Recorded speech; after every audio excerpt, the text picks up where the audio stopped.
House.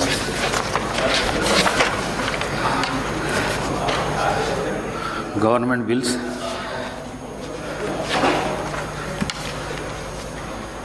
I request the Minister for Panchayat Raj to move the motion for leave to introduce the Telangana Panchayat Raj Third Amendment Bill 2026. Honorable Speaker, sir, I beg to move for leave to introduce the Telangana Panchayat Raj Third Amendment Bill 2026. Motion moved. The question is that the Telangana Panchayat Raj Third Amendment Bill 2026 be introduced. Those who are for the motion, please say ayes. Those who are against, please say no. Ayes have it. Ayes have it. The motion is carried and the bill is introduced. I request the Minister for SC and ST Welfare to move the motion for leave to introduce the Telangana Employees Accountability and Monitoring of Parental Support Bill 2026. Minister Garu. Honorable Speaker, I beg to move for leave to introduce the Telangana Employees Accountability and Monitoring of Parental Support Bill 2026. Motion moved. The question is that the Telangana Employees Accountability and Monitoring of Parental Support Bill 2026 be introduced. Those who are for the motion, please say ayes. Those who are against, please say no. Ayes have it. Ayes have it. The motion is carried and the bill is introduced.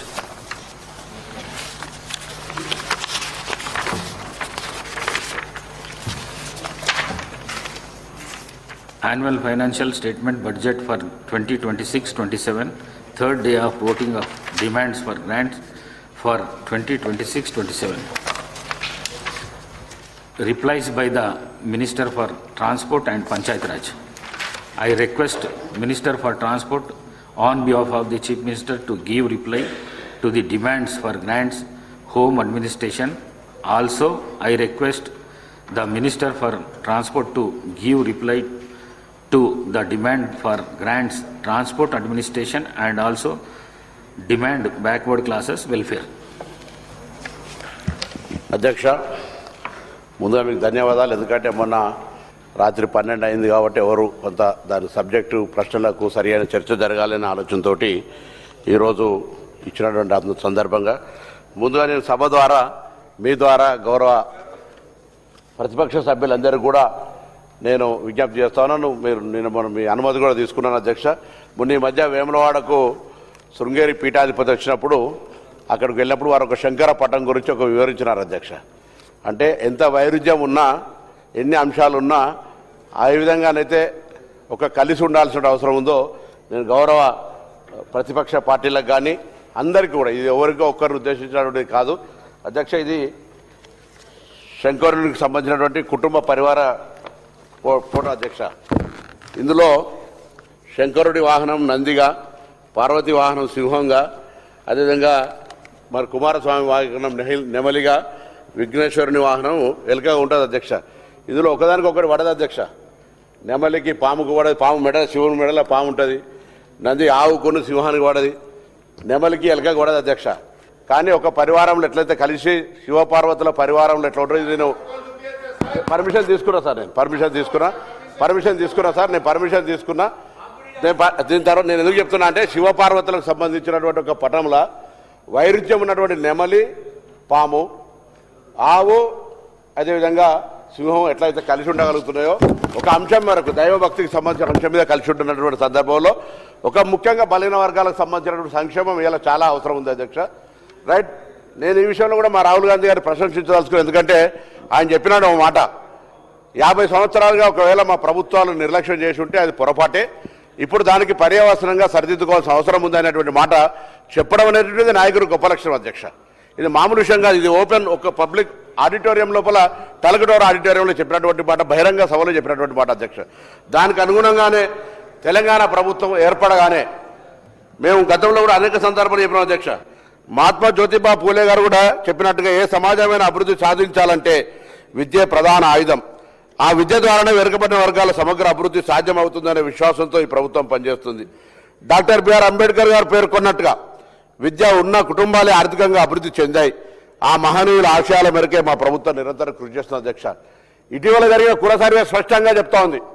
ఎదిగినటువంటి మనుషుల యొక్క ఆలోచన విధానం వాళ్ళ కారణాలను అన్వేషించినప్పుడు అలా స్పష్టంగా కనిపించింది ఒకటే, వాళ్ళు ఎదగడానికి కారణం వాళ్ళ కులమో మతమో డబ్బో కాదు అధ్యక్ష, వాళ్ళ దగ్గర బంగారం కూడా కాదు అధ్యక్ష, వాళ్ళ దగ్గర ఉన్నటువంటి విద్య కారణంగానే ఎదిగిరు. ఇవాళ ఎదిగిన ప్రతి కుటుంబాన్ని మీరు ఒకసారి పరిశీలించినట్టయితే ఆ కుటుంబంలో విద్యావంతులైన వాళ్ళ వల్లనే ఎదిగింది. కాబట్టి మా ప్రభుత్వం విద్యాపరంగా ప్రత్యేక శ్రద్ధ తీసుకుంది.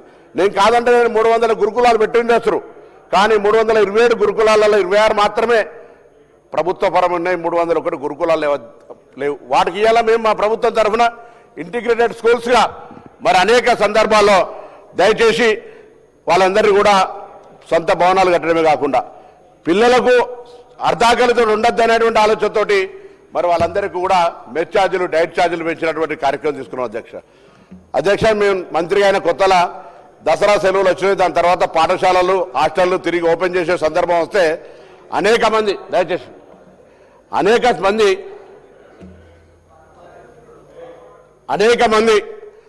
మంది ప్రైవేట్ బిల్డింగ్ ఓనర్స్ అంతా కూడా మేము తాళాలు వేసుకొని పోతాం, మాకు కిరాయిలు రాలేదని చెప్పినటువంటి పరిస్థితి అధ్యక్ష.